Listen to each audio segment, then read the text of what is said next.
Coba deh pikirin kata-kata kecil yang kita pakai tiap hari. Saking seringnya, kita sampai lupakan kalau kata-kata itu ada. Nah, kali ini kita bakal bongkar rahasia di balik salah satu kata paling umum, tapi ternyata juga paling misterius di bahasa Inggris. Coba bayangin ya, gimana kalau kata yang paling sering kita dengar dan kita pakai, ternyata diatur sama sistem aturan rahasia yang super kompleks. Sistem ini tuh udah nempel banget, sampai-sampai penutur aslinya aja pakai secara otomatis, tanpa benar-benar tahu kenapa bisa gitu. Yap, kata itu adalah the. Cuma 3 huruf, kelihatannya simpel banget, tapi ini tuh sebenarnya cuma puncak gunung es dari sebuah logika tata bahasa yang luar biasa spesifik. Oke, kita dalamin bareng-bareng ya. Oke, jadi tugas utama the itu apa sih? Kalau di dunia tata bahasa, dia punya nama keren, artikel definite. Tapi lupain dulu deh istilah itu. Anggap aja the itu kayak jari telunjuk kita dalam bahasa. Fungsinya? Gampang, buat nunjuk. Artikel definite itu intinya penanda kalau kita lagi ngomongin sesuatu yang spesifik. Sesuatu yang itu tuh, bukan sembarang satu. Jadi pas saya pakai the, saya asumsi kalian udah tahu persis apa yang saya maksud. Coba lihat perbandingan ini. Kalau saya bilang, saya lagi baca sebuah buku, wah itu bisa buku apa aja dari jutaan buku yang ada. Tapi kalau saya bilang ya, saya lagi baca buku itu, nah itu rasanya kayak saya lagi nunjuk satu buku spesifik yang kita berdua sama-sama tahu. Poin kuncinya di sini, the itu langsung nyiptain pemahaman yang sama secara instan. Tapi kalau cuma sebatas nunjuk doang, penjelasannya bakal singkat banget. Kenyataannya, jauh lebih aneh dan seru dari itu. Ternyata, ada serangkaian aturan yang ngatur kapan the harus muncul, terutama buat nama-nama tempat dan benda. Yuk, kita lihat bareng-bareng seaneh apa sih aturannya? Oke, siap ya. Aturan pertama, kita pakai the buat perairan. Contohnya, sungai, the Thames. Samudra, the Pacific. Kanal buatan manusia, the Welland Canal. Bahkan selat dan teluk, kayak the Bali Strait. Coba perhatiin deh, ini semua kan bentang alam yang luas ya. Lanjut, kita ke daratan. Kita pakai the buat barisan pegunungan. Ingat ya, bukan satu gunung, tapi barisannya, kayak the Alps. Sama juga buat gugusan pulau, contohnya the Bahamas. Nah, udah mulai kelihatan kan polanya?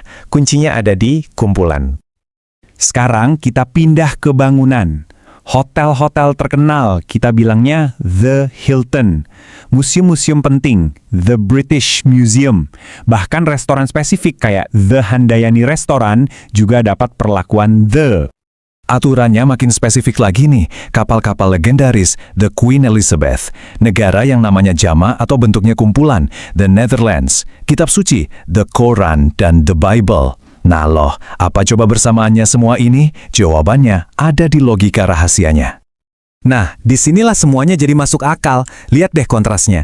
Kita bilang The Rocky Mountains itu kan sebuah barisan, tapi kita cuma bilang Mount Everest itu satu gunung doang. Kita bilang The Bahamas itu gugusan pulau, tapi kita cuma bilang Indonesia, satu negara. Jadi, apa kuncinya? Ternyata the itu suka sama yang namanya kelompok. Kata the ini nandain sebuah koleksi, bukan satu benda tunggal. Ini bukan aturan ngasal, ini tuh sistem. Tapi ceritanya belum selesai. Sama pentingnya dengan kapan kita harus pakai the, adalah kapan kita justru nggak boleh pakainya. Dalam ilmu bahasa, ini ada namanya sendiri loh, artikel null atau zero article. Artikel null itu artinya kita sengaja nggak pakai artikel. Justru, ngilangin kata the itu adalah sebuah aturan. Coba deh bayangin anehnya kalau kalian ngomong, saya makan the sarapan pagi ini. Aneh banget kan kedengarannya?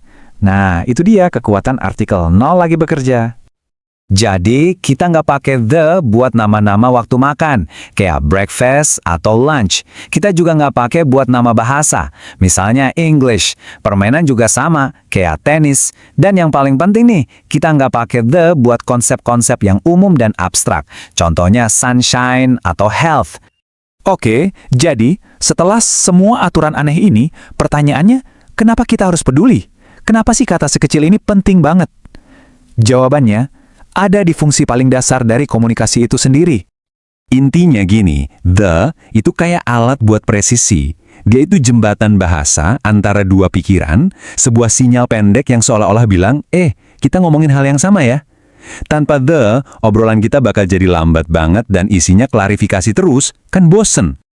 Nah, kalimat ini contoh yang pas banget.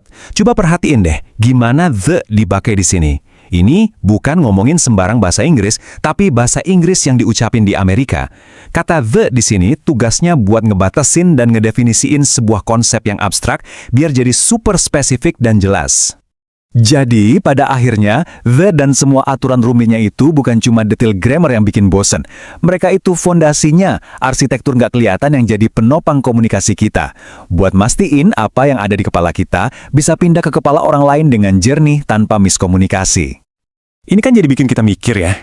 Kalau kata the aja bisa sekompleks ini, kira-kira kata-kata kecil apa lagi yang tiap hari kita anggap sepele, padahal diam-diam mereka ngebentuk cara kita mandang dunia.